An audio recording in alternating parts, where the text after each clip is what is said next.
Right. Okay. So this was one question which is pending.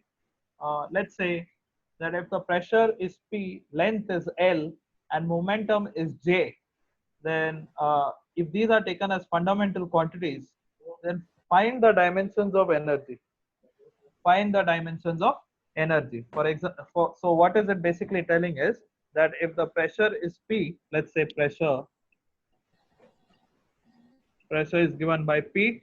Next was given length. Length is given as L. Sir, Yes, yes. sir, you had given a homework yesterday. I had given this as homework yesterday. Yes, sir. One sum of that velocity, time, and you last gave one homework and have Okay. told. Yes, yes. Yes, yes. Yeah, yeah. So you have a doubt in that? Yes, yes, sir. Okay. What is the doubt? I just wanted to confirm the answers. Answers. Okay. See that. Okay. That will do a next session. I will give you a session for that. I will write down all the answers, but the answers won't be explained. Okay. You will have to try it on your own. That is the thing. I will write that down. Maybe in the next lecture. But for now, you concentrate on this. Okay. So look here. Yes. Pressure is P. Length is L. Okay. Momentum is J.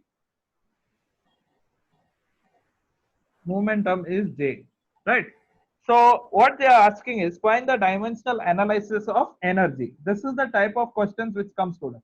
So here you should understand that energy is proportional to pressure, proportional to length, and proportional to J. So in order to find out what is going to be the exponents of this pressure, length, and J, you will have to do the dimensional analysis which we have done in earlier lecture.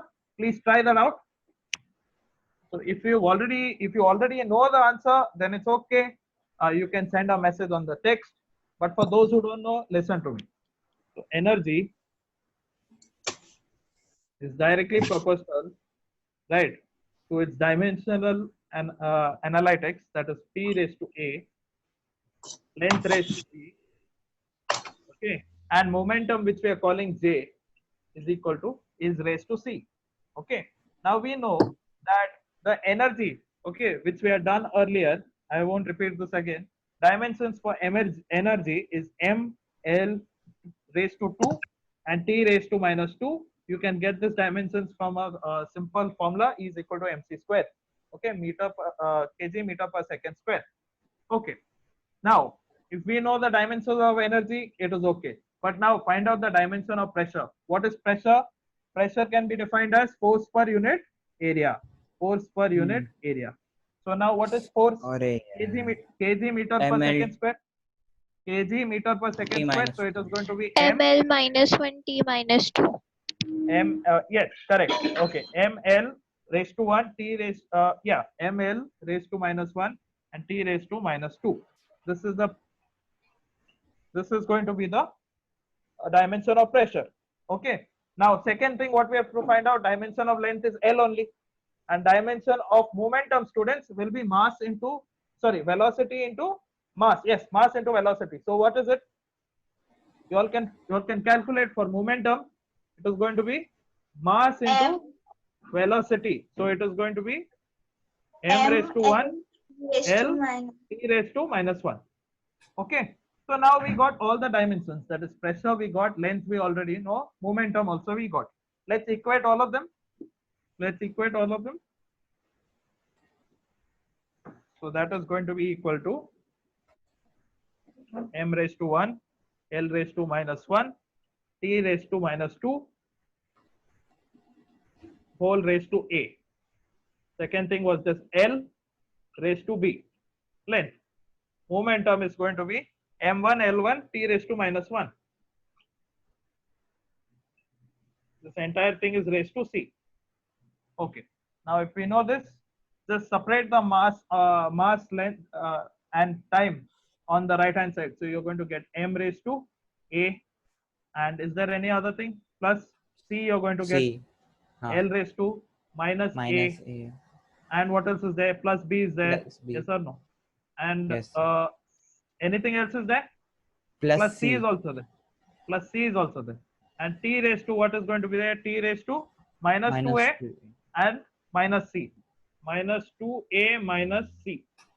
This is all going to be equal to m raised to 1, L raised to 2, T raised to minus 2.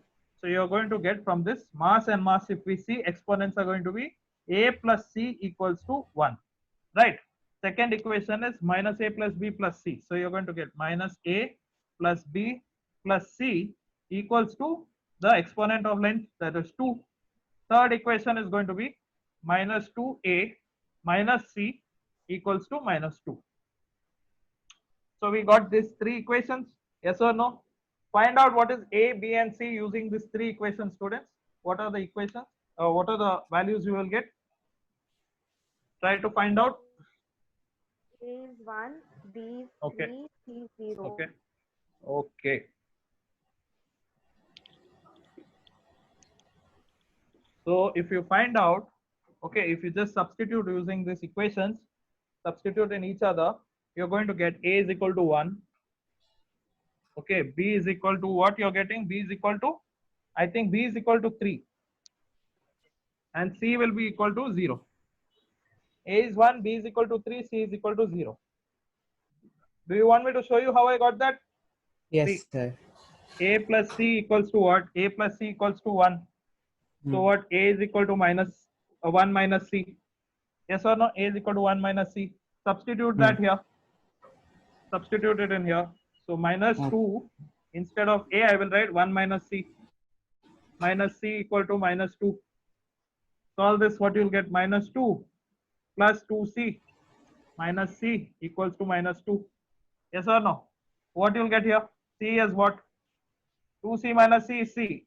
Minus 2, if it goes there, minus 2 plus 2, 0. So c will be what, students? C will be 0 here. So I know what is a now. A I already found out. Oh, c is 0. Substitute that over here. A plus 0 is equal to 1. So a is equal to 1. So a and c I found out. Substitute the value of a and c in any of the equation. Yes. In any of this equation. So a is 1 minus 1 plus b plus 0 is equal to 2. So b will come out to be what, students? 3. Okay, b should be coming out to 3 because yeah, it's going to be minus a and this a is 1. So minus 1. So you will c is of course 0. So b is equal to 2 plus 1, 3. So b is equal to 3. So we got these three values. Substitute the values in the question which was asked, and hence you will get a very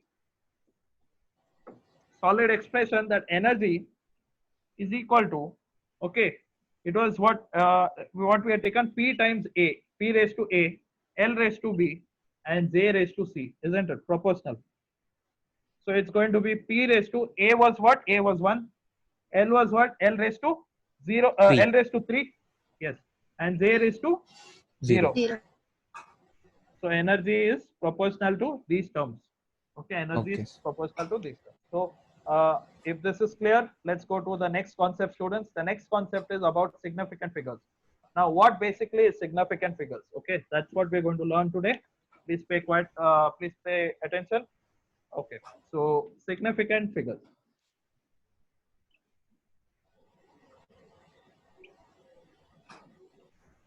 Okay, so basically, students, if I take a scale, okay, if I take, let's say I take a marker, okay, this marker right here, and this marker, I am going to measure this marker, okay, with some scale.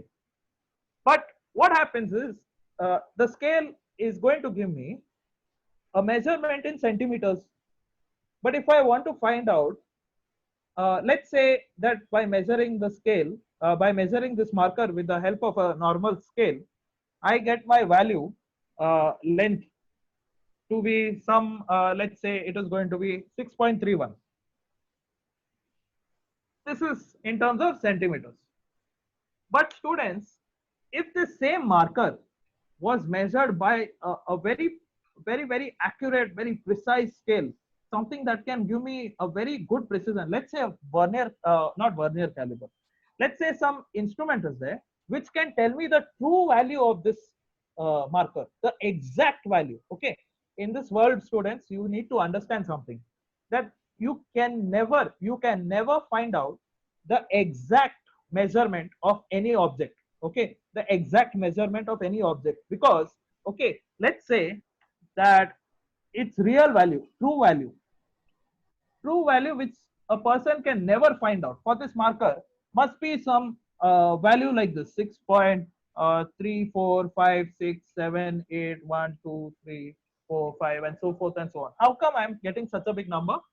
So I can say that this is going to be somewhere around, I have measured it first in centimeters, then millimeters, then micrometers, then nanometers, then picometers, and so on and so forth. And what I'm observing, students, is that this number never ends. Is that this number is maybe somewhere that you can never get close to. Let's say that this value can never be found out by anyone, okay. So what happens is, if I'm measuring any instrument, a marker with any basic instrument like a scale, what I will get is some value like this. I will get some value like this. So how close, okay, students, how close is this measurement with respect to this number? How close did I measure? Quite close, isn't it? I measured it Yes, quite sir. close. 6.34, 6.31. Okay, there is some error. Fine. But look at these digits. And look at these digits. They're quite close. So this concept is called accuracy. What is it called? Accuracy. Accuracy. That you are quite close to this. Okay, you are quite close to what the true value is, which you can never measure actually. Okay, a true value of any object is cannot be found out. It can never be found out, because humans have made all types of instruments, but each instrument seems to have an error. For example, if you take a scale, I think you should have this thing in your mind, that how come a person, all these scales, right? These scales, the centimeter scales, which we have 10 rupees thing, these are made by various companies, and this can have some sort of an error. Of course, it can have some distance over here which is large, some distance over here which is small. Maybe we can't say it, but of course it might be there. If you say, no, sir, I brought a very good quality one. But what about the thickness of this? Of course, even the thickness will matter. Thickness of each line also, if it is more or less, that all takes the concept to errors. It takes it to errors. So basically, you can never find out this true value, students. It is not possible. All you can do is come close to this value. All you can do is come close to this value. So coming close to a true value, measuring any object and coming close to this true value is called accuracy. It is called accuracy. Now let's look at something called precision. What precision means, students, is basically if I measure that same marker, if I measure the same marker with let's say I measure it using a vernier caliper. Vernier caliper might give me some other answer only. Let's say it is going to be some 5, 3, 1. Okay, some instrument which is able to give me this many decimal places. Okay, this many decimal places. That means if this is centimeters, this is what, students, let's say millimeters. Then it's going to be some micrometers, picometers, nanometers. Some. Okay, so it's giving me some 4-digit resolution. 4 digits. It's able to measure an object with respect to 4 decimal places. Okay. Now, what I want you to understand is that this measurement is not close to this. It's very far away, isn't it? 6.5 and 6.3 are quite far away from each other. It is not even accurate. That means accurate means it's not even close. It's far away. There's a lot of difference between the true value and the value which I am measuring. But students, the important aspect here is that you are able to, however, if it is not accurate is not a problem. What the thing is, you are measuring it with how many decimal places. A centimeter scale can only measure 6.31 or something I had shown you. Centimeter scale will only give you till millimeter, 6.3. More than that you cannot measure. Okay, if you take a vernier caliper, you might get some more decimal places. Let's say 1. Okay, but more than that, if I'm telling you that I could measure this marker up to 4 decimal places, okay, that means this 4 decimal places, the amount of decimal places by which I can measure is called precision. It's called precision. It does not matter how close am I to the true value. It does not matter only how close I am to the true value. All that matters is by how many decimal places I can actually measure. Okay, That is called precision. That is called precision. So is this concept of accuracy and precision understood by you? Basically, accuracy means what? Accuracy means how close you are to the true value. For example, I got 6.3. Okay, 6.31. Okay, I am quite close. I am not very far. But precision just simply means that you can measure a certain thing up to this many numbers or more numbers depending upon which instrument, more decimal places up. So it's just telling you how precise you can be. It is not necessary that your precision level measurement, your precise measurement is accurate. Here in this condition, you can see that they are not even close to each other. So they are not accurate. But of course, this measurement is precise because it is able to measure up to these many decimal numbers. That is the basic definition of precision and accuracy. Okay, this is how you understand it. So now if this is understood, has everyone understood this? Yes, All of y'all? Yes, Okay. sir. So that basic thing should be Yes, very sir. clear. We should never be confused between what accuracy means and what precision means. Okay, revise this thing in your mind. Now let's talk about significant numbers. Okay, so significant numbers, students, there are various concepts. There are various concepts. If at all you know this, go ahead, solve many different questions. Many different questions in the sense, go higher in difficulty level. Okay, but if at all you don't know, look at this. Okay, look at this. So I am saying that since there are so many concepts, right? So many concepts. Let's say case number one for significant figure, students. Case number one. What is it? Let's talk about non-decimal numbers. Non-decimal numbers. Non-decimal.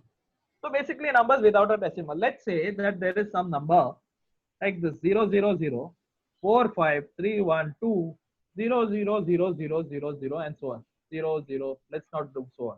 Okay. So this is the number which I have.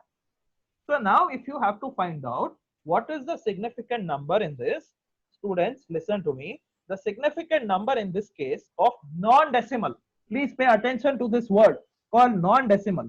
Only in non-decimal terms, I will tell you that the significant number in this number which I have written down will always start from the first non-zero number, and it will end at the last non-zero number. Last non-zero number. Understood, Sir? everyone? There should Yes. not be any confusion. So how Sir? many? Yes.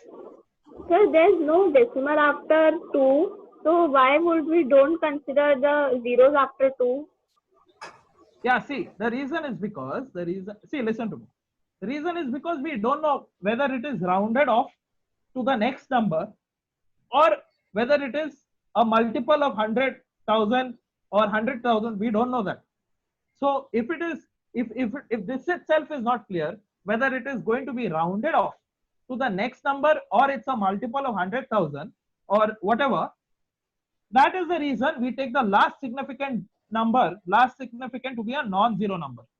Okay, that is as simple as it gets. Okay, if we don't know what is it going to round off to, so in that case, when it comes to a non-decimal number, okay, we consider the significant numbers to start from the first non-zero number and it will end at the last non-zero number. This is the only thing. First non-zero number to the last non-zero number. Okay. So how many digits are there, students, here? How many non-zero Five. digits are there? 5. Okay. 1, 2, 3, 4, and 5. Okay. This is only my significant number. These are the only significant numbers in this entire number which I've written down. What doesn't matter here? These zeros don't matter and these zeros also don't matter. Only the first non-zero number and the last non-zero number will matter. Okay. That many numbers will be significant. Now students, listen to me. Even if there is a zero in between, okay, it does not mean that this is not going to be significant. No. Okay. As I said, the entire significant number will be, if it has even zero in the middle of it, no problem. What is the last significant number? Okay, 2. that last non-zero significant number and first non-zero significant number, that matters. Okay, even this zero will be counted if it is in the middle. Even this zero will be counted if it is in the middle. So if still I ask you what is the significant numbers now, it is going to be what, students, here? 1, 2, 3, 4, and 5. There are 5 numbers. 5 significant numbers. Is this understood? Everyone clear? Yes, sir.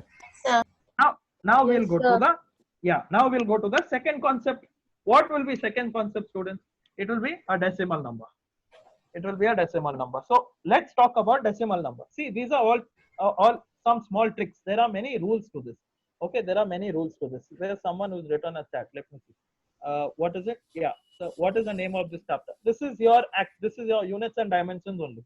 This is your units and dimensions. This is given in your NCERT book. Okay. So yeah, let's look at this, and this will help you out. Okay, in doing many concepts. So look here. When we talk about case number 2, this is going to be case number 2, students. Case number 2. It is for decimal numbers. So when I'm saying that there is a decimal number, let's say it is 00045.237 00000 and 000. Okay. So students, listen to me. Let's make the 0 a little bit less. Yeah. So in case of a decimal number, students, in case of a decimal number, the significant numbers will start from the first non-zero number,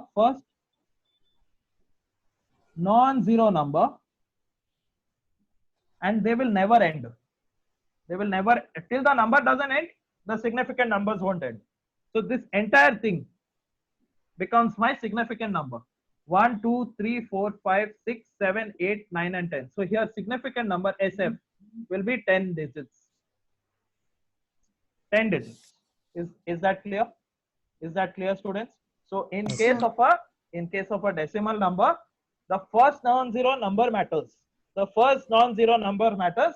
After that, all the numbers are going to be significant. After that, all the numbers are going to be significant. Okay. So let's do some questions regarding this. Let's do some questions regarding this. So this will become a little bit clear. So students, if I say that my first number is somewhere is 100, let's say that is 100. First, you have to find out whether this is a non-decimal number or a decimal number. So here it's clear, it is non-decimal. So if it is non-decimal, only if the significant number will start from the first non-zero number and it will end at the last non-zero number.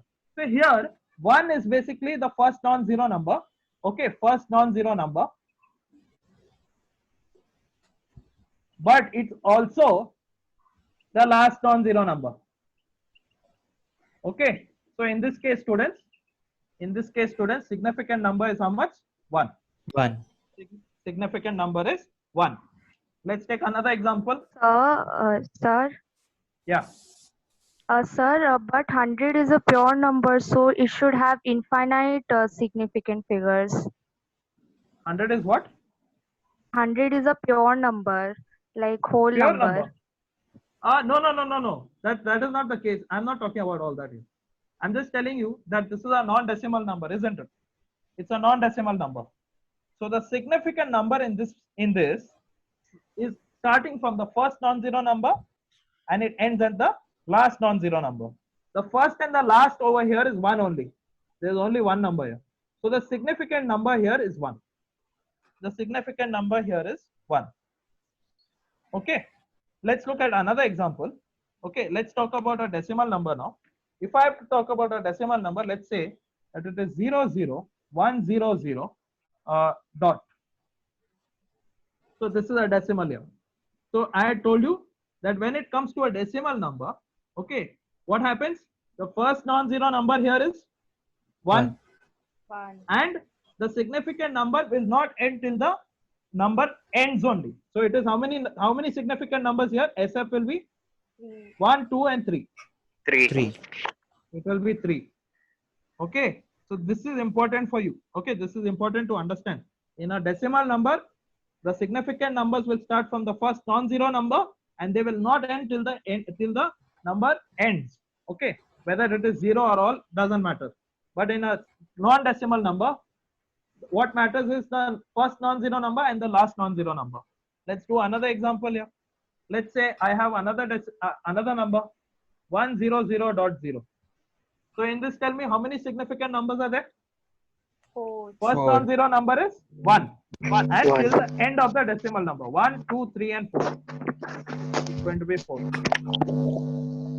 Okay. Let's look at another one. Here, students, comes a certain number. Tell me, what is it going to be?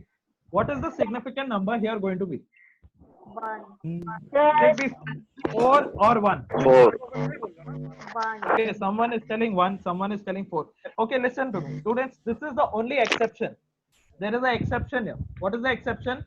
When it comes to 0.00, what is this ultimately? It is just 0, no? And 0 is basically a number. It is a number which has some significance. So this is the only exception where it is in decimals, and the entire significant number in this case is 1. It doesn't matter how many zeros are there. You can add 0.00000, whatever. Okay, 00. In this case, the entire thing is going to be 0, and the significance of 0 is 1. The significant number for 0 point anything is going to be 1. This is an exception. This is a certain exception. Okay.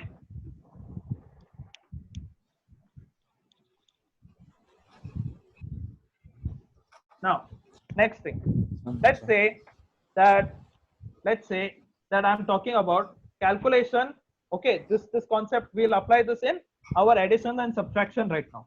So let's say, students, that I am talking about the first case, that is addition or subtraction. Listen to me, addition or subtraction.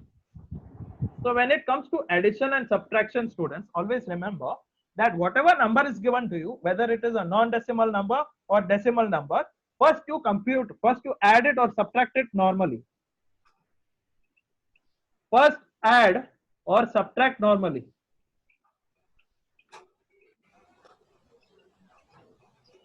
After that, what you have to do is you have to round off to the minimum decimal places.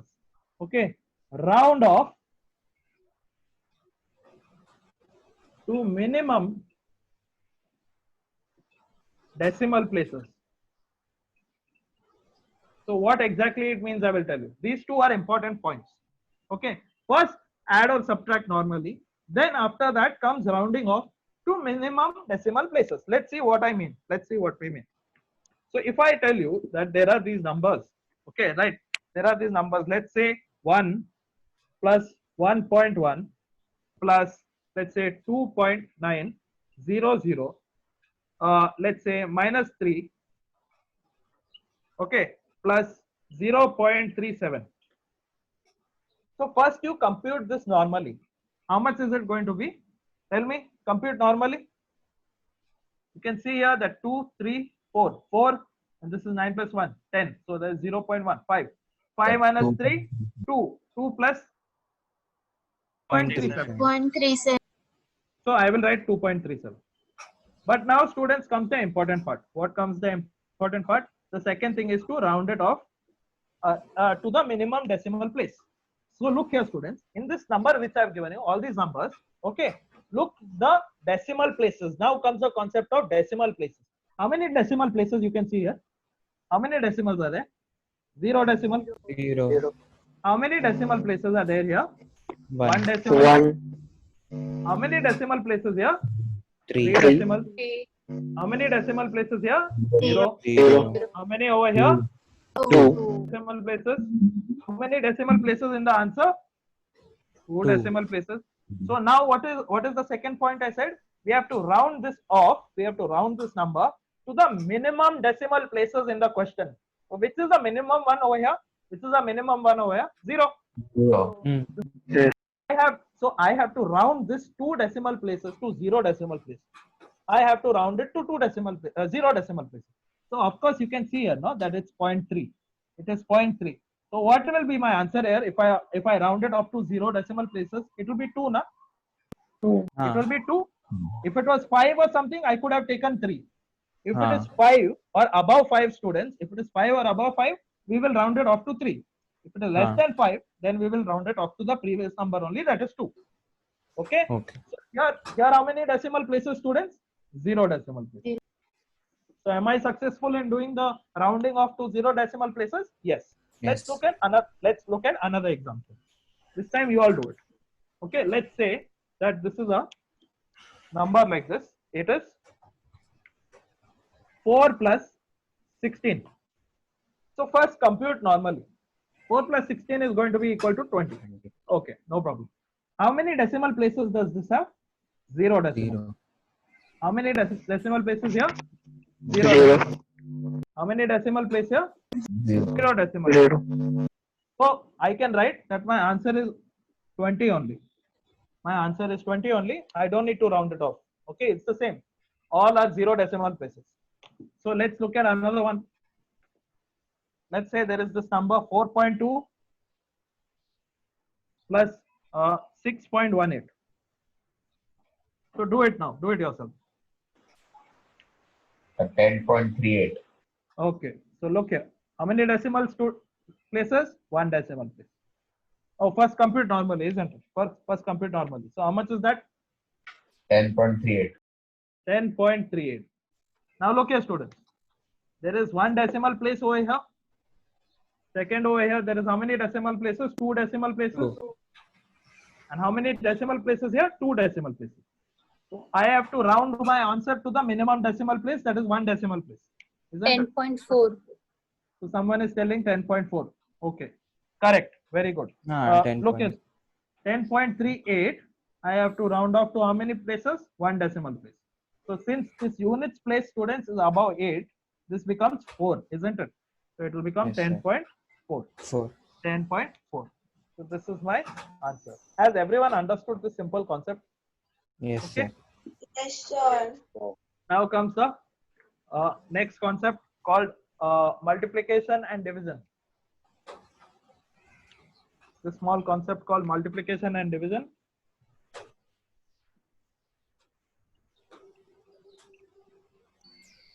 After this, there will be only one concept left in this chapter, that is about errors. That also we'll do next lecture, that is tomorrow. But now listen to me. Okay, so here in multiplication and division, result should have the same significant number as the least significant number in the numbers involved in the operation. For example, let me say that this is 4.00 into 6. So first compute normally, students. 6 into 4 is going to give me what? It's going to give me 24. It's going to give me 24. So first we computed normally. Now what we have to do? We have to find out this time not decimal places. This time in multiplication and division, students, we will look at significant numbers. Significant numbers. So here in 4.00, how many significant numbers are there, students? How many? 3. How many are there? 2, 3. Significant numbers. Yes. In decimal places, it will be 3. First non-zero to the end of it. In the non-decimal number, how many significant numbers? 1. Significant number. So what we will do? We will try to round this off, round our answer off to the minimum decimal places. How many decimal places you can see which are, sorry, minimum significant number here. How many significant numbers I have to round this off to? 1 significant number. 1. But how many significant numbers are there in 24, students? 2 2. significant numbers. So you understand here. So 24, which has 2 significant numbers, has to be rounded off to 1 significant number. So how much will that be? So how can we do that, students? You can write 24 as what? You can write it as 2.4 into 10 raised to 1. Can I say 2.4 into 10 raised to 1 will give me 24 only? Yes or no? So here how many Yes, sir. digits are there? 2 significant digits are there. 2 significant digits are there. Round it off, students. What will it be? It is less than 4 here in the units place. Less than 5. So it will be 2 into 10 raised to 1. Here I get 1 significant digit. Ultimately, what is my answer? 20. Ultimately, my answer is 20. So here we get confused as to how 20 is 1 significant number. But remember, students, listen to me. Okay, here in a non-decimal place, I told you how many ever numbers are there. The first significant number and the last significant number is what counts. So in this 1. entire number, what are significant numbers? Only 1. 1. Is that understood? So whether I write 20 Yes, or sir. 2 doesn't matter. Okay. Is this understood? So Yes, sir. how many minutes we got left? Sir, 1. Okay. We got 1 2 minute. minutes left, I think. 1 minute left. Yes. Okay.